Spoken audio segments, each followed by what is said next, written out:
હાર્દિક સ્વાગત છે। હું અહીં પાલી જિલ્લાનું જે ચોટીલા છે એ ચોટીલાના જય શ્રી ઓમ બન્ના થાન ચોટીલાનો જે એક ઇતિહાસ છે કે જે ઇતિહાસને એવું છે કે અહીં એક બુલેટ ઊભેલું છે અને એ બુલેટને જો એના દર્શન કર્યા વગર અહીંથી કોઈ પણ હાઈવે ઉપર જ્યારે એ રાહદારી પસાર થાય ત્યારે કંઈક ને કંઈક એનો એક્સિડન્ટ કે એવી ઘટનાઓ બને છે અને એમને આ પડચા આપેલા છે અને બુલેટ છે એ હાઈવે ઉપર જે આવતા જતા જે વાહન ચાલકો છે અને એ વાહન ચાલકોને માટે એ પ્રોટેક્શન કરે છે। તો એ સ્થળનું હું તમને લાઈવ બતાવવાનો પ્રયત્ન કરીશ કે આપ અહીં જોઈ શકો છો કે બુલેટ મૂકેલું છે અને બુલેટ છે જે રીતે દેવી દેવતાઓની પૂજા કરવામાં આવે એની સાધના કરવામાં આવે એમ અહીં બુલેટની પૂજા કરવામાં આવે છે અને લોકો દૂર દૂરથી એટલે કે ગુજરાતથી રાજસ્થાનથી એમના આ સ્થળના દર્શન કરવા માટે પધારે છે। હું આપને અંદરની તસવીરો જે છે એ અંદરની તસવીરો બતાવવાનો પ્રયત્ન કરીશ।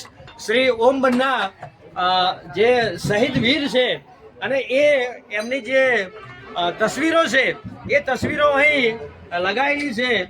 આ એમનું એક મંદિર છે અને અત્યારના આધુનિક એટલે કે ડિજિટલ યુગની અંદર લોકો માનવા તૈયાર હોય કે ન હોય પરંતુ શ્રદ્ધા જે હોય ત્યાં માનવું જ પડે અને એક આ વાસ્તવિકતા છે કે એમના જે કંઈ પડચાઓ છે એ પડચાઓ આપણને જોવા મળે છે અને મંદિર જે છે એ મંદિરની પાછળનો જે ભાગ છે ત્યાંથી હું અહીં પસાર થઈ રહ્યો છું। આગળ એમની જ્યોત ચાલુ છે આ મંદિરની અંદર અને એ જ્યોતની અંદર જે એમનો શ્રદ્ધા સાથે વિષય જે જોડાયેલો છે એ જ્યોતની પૂજા કરવામાં આવે છે। એમનું જે સ્ટેચ્યુ છે અહીં મૂકેલું એની પણ લોકો જો પૂજા કરી રહ્યા છે। જે આગળનો ભાગ છે એ યજ્ઞનો ભાગ હું તમને બતાવવાનો પ્રયત્ન કરીશ કે અહીં યજ્ઞ પણ થાય છે અને સામે તમને હું બતાવવાનો પ્રયત્ન કરીશ કે એમનું જે સ્ટેચ્યુ મૂકેલું છે એમની જે છબી મૂકેલી છે એમની બાજુમાં જે ભેટપાત્ર અને મંદિરના જે પૂજારી છે એ પૂજારી બેઠેલા છે।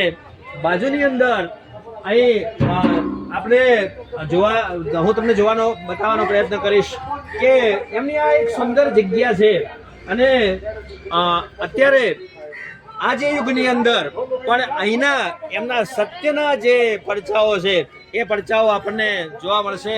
The Gujarat live news Gujarat.